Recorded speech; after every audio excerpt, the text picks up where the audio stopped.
Avant que la vidéo commence, je voulais vous demander de partager et de commenter un max parce que du coup ça m'aiderait beaucoup pour le référencement et si ça m'aide pour le référencement ça peut m'offrir une chance de gagner de l'argent grâce à ça et même si c'est pas beaucoup ça pourra toujours m'aider pour acheter du meilleur setup, notamment un micro car j'en manque cruellement comme vous pouvez l'entendre parce que je suis étudiant donc le niveau revenu c'est très compliqué.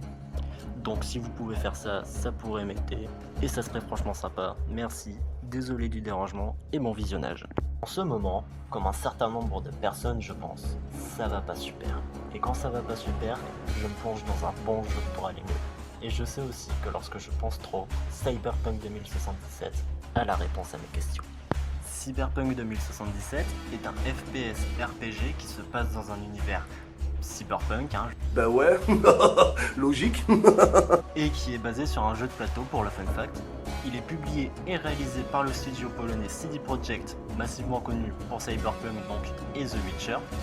Bon, je pense que vous connaissez déjà l'histoire, sorti le 10 décembre 2020, il est full buggé au point où Sony le retire carrément de leur shop en ligne et rembourse tout ceux l'ayant acheté en dématérialisé. Mais bon, moi perso, ça m'a jamais refroidi. J'ai toujours cru au fait qu'il allait être corrigé, et c'est le cas. Maintenant que je l'ai patché, et comme dirait Idris Elba. The game is fixed. Bon, maintenant que l'on sait tout ça, on va passer au jeu. Déjà, avant de commencer, on crée son personnage, notez le lien sur bas dans les commentaires. Ensuite, je veux vraiment pas spoiler, donc je vais pas expliquer le pourquoi ni le comment, mais en gros, à la fin de l'intro, notre personnage meurt. Avant de revenir à la vie. Mais malheureusement ça ne sera pas pour longtemps, pour quelques mois max. Le jeu va donc tourner autour d'éviter cela, et je m'arrête là pour pas spoil. Le jeu est super vaste et traite de thématiques nombreuses et variées, donc vous vous doutez bien que je ne vais pas parler de tout. A la place on va s'attarder sur des problématiques qu'on va séparer en trois axes. La peur de la mort, la peur d'être inutile et la peur de l'échec. Good morning, night city, a day in the light. Au début de notre aventure, notre personnage est ambitieux, mais comme dit précédemment, à la fin de l'intro, elle meurt avant de revenir à la vie. Et comme vous vous en doutez, cela a marqué fait. C'est comme ça que notre personnage s'appelle. Elle le dira elle-même, elle dira qu'elle a vécu la mort, qu'après ça c'est le néant, finito, game over. Et elle sait que ce n'est qu'une question de temps avant de revivre cela. Et cette peur de revivre la mort va devenir une obsession pour V.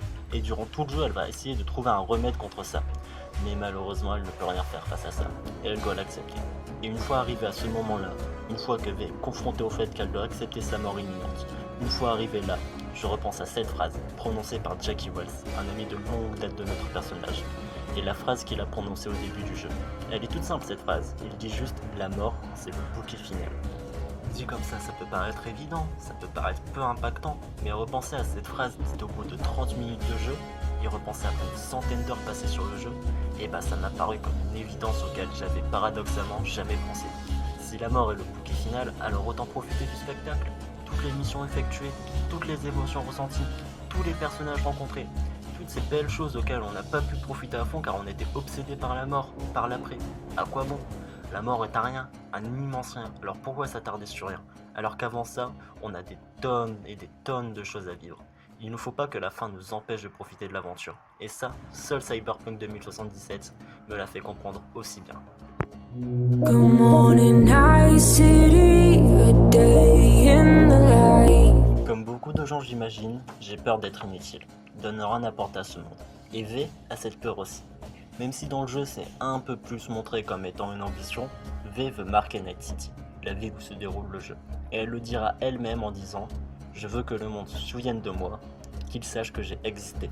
Et ce sera une ambition assez prononcée de V. Elle voudra accomplir quelque chose d'incroyable avant de disparaître. Et elle va y arriver. Mais est-ce qu'elle avait vraiment besoin de ça pour devenir marquante ? À la fin du jeu, chacun des personnages qu'on a rencontrés nous envoie un clip vidéo où il parle à V. Et ça peut paraître comme une idée touchante mais sans plus.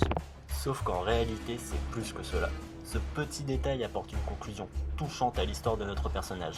Elle qui a toujours voulu marquer les esprits a réussi à devenir une personne marquante, mais pas de la manière qu'elle aurait pensé. C'est lors de sa recherche d'un événement pour marquer les esprits qu'elle a marqué les gens sans s'en rendre compte. Elle a rejoint un clan en aidant une de ses amies, a aidé une autre à faire son deuil, a aidé encore un autre personnage dans sa quête de vengeance, et il y a encore plein d'autres exemples. Et c'est pour ça que je trouve cette scène si touchante, car cette scène qui nous remémore tous les amis que l'on s'est fait et qu'on a aidé nous montre que l'important ce n'est pas de laisser son empreinte dans le monde, ce qui compte vraiment c'est de laisser son empreinte dans le cœur des gens. Good morning, night city, a day in the light. Avant, je voulais être une légende vivante, maintenant c'est à peine si j'arrive à survivre. À travers cette phrase, V nous montre que, comme énormément d'êtres humains, elle fait face au désespoir et à la peur de l'échec. Et c'est tout à fait compréhensible. Comme dit précédemment, V avait pour objectif de devenir une véritable légende vivante, et tous ses espoirs volent en éclats car elle se sait mourante. Elle est face à son échec. Mais avoir échoué son rêve d'être une légende vivante, vu que elle va mourir quoi, donc elle peut pas réussir cet objectif, est-ce que ça veut pour autant dire qu'elle a tout échoué? Non, clairement pas. Je sais que je vais me répéter avec la partie d'avant, dire qu'elle s'est faite des amis, qu'elle a aidé, etc. Mais c'est car les personnages autres que le nôtre ont une immense importance dans l'histoire. Encore une fois, là où il montre que V n'a pas échoué. Elle a eu une grande importance comme elle le voulait, et même si je sais que le jeu n'appuie pas sur ce point-là, c'est comme ça que je l'ai vécu. C'est comme ça que je l'ai vécu car selon moi, ce qui est le plus touchant dans l'aventure de Cyberpunk 2077, c'est pas les gros combats, c'est bien le social. Je trouve que Cyberpunk 2077 est un jeu qui met le point sur le social. Et c'est l'une des morales que m'a fait comprendre Cyberpunk 2077. C'est que ce qui compte vraiment, ce n'est pas spécialement ce que l'on accomplit, mais c'est bel et bien les liens concrets. Je trouve que Cyberpunk 2077 est un jeu qui accentue vraiment le côté social de notre vie et l'importance que ça a. Il est vrai que la morale des trois axes avait tous un point commun, les relations. Mais c'est ce qui m'a marqué profondément pour ce jeu. Night City, tout comme notre monde, est immense. Et face à ça, on peut rapidement se sentir inutile. Mais Cyberpunk 2077 m'a fait comprendre que ce n'est pas le cas. Il m'a fait comprendre que c'est en agissant à petite échelle qu'on marque grandement les gens. Good morning, night city, a day in the light. Voilà, là je fais l'outro un peu à chaud, j'ai un décrit. C'était juste pour vous dire merci d'avoir écouté. Si ça vous a plu, commentez, partagez, likez, etc. etc. Vous avez l'habitude avec ce discours, je pense. Mais ça m'aiderait beaucoup, donc merci à ceux qui le font. Si ça vous a pas plu, dites-moi ce qui vous a pas plu, comme ça je pourrais m'améliorer, je ne demande que ça. Et voilà, j'espère que vous avez passé un bon moment. Si vous voulez d'autres vidéos sur Cyberpunk, sur les autres thèmes qu'il aborde, faites-le moi savoir en commentaire. Et aussi moi j'avais prévu de parler des jeux non pas des jeux pardon, des livres Cyberpunk car il y en a eu de sortie. Donc si ça vous intéresse, faites-le moi savoir aussi. Donc encore une fois merci et bonne journée à vous.